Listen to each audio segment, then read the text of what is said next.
জামিনে মুক্তি পাওয়ার পর যদি সে কোনো ধরনের কোনো অপকর্ম করে তার সাথে সাথে আইনের আওতায় নিয়ে আসা হবে।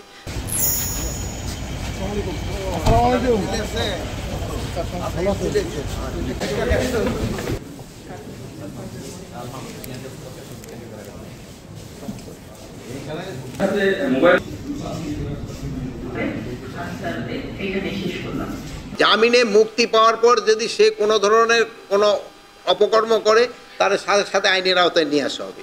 যেহেতু জামিন দেওয়াটা তো আমার হাতে নাই, এই কোর্ট হলো স্বাধীন, তারা তাকে জামিন দিয়ে দিছে, কিন্তু জামিন দেওয়ার পরে যদি সে কোনো ধরনের অপকর্ম করে তাহলে আমরা আইনের আওতায় নিয়ে আসবো।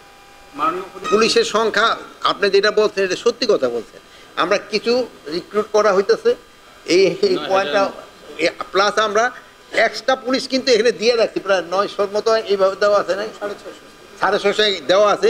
ইলেকশনের সময় আমরা আরও পুলিশ দিয়ে দেবো এখানে।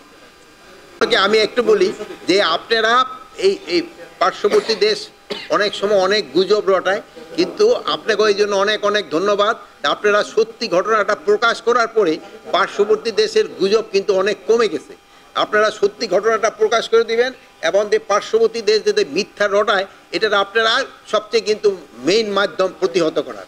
আপনারা যদি সত্যি ঘটনাটা বলেন যে ওরা যে পার্শ্ববর্তী দেশে যে ঘটনাটা বলতেছে এটা মিথ্যা, তো এটা কিন্তু সবচেয়ে বেশি ইফেক্টিভ হয়। যেই কাজটা আপনারা করে যাচ্ছেন ভবিষ্যতেও করবেন, এই জন্য আমি আপনাদের ধন্যবাদ দিই। দুষ্কৃতিকারীরা অনেক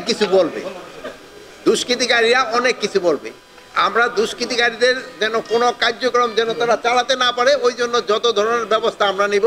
এই জন্য আপনাদের সাহায্য এবং সহযোগিতার দরকার। দল নিয়ে আমাদের কোনো নির্দেশনা নেই।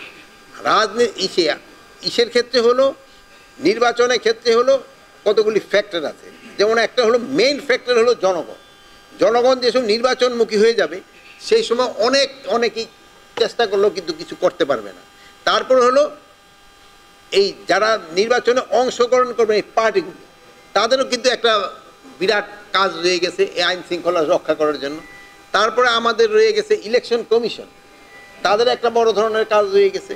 তারপরে আমাদের রয়ে গেছে প্রশাসনে যারা আছেন তাদের একটা বড় ধরনের কাজ রয়ে গেছে। তারপরে আরেকটা রয়ে গেছে আমাদের আইন শৃঙ্খলা বাহিনীতে যারা আছে তাদের একটা, মানে সবার একটা, এটা সবাই একটা একসাথে কাজ করলে এটা কোনো ধরনের কোনো সমস্যা হবে না আমি বলে আশা করি।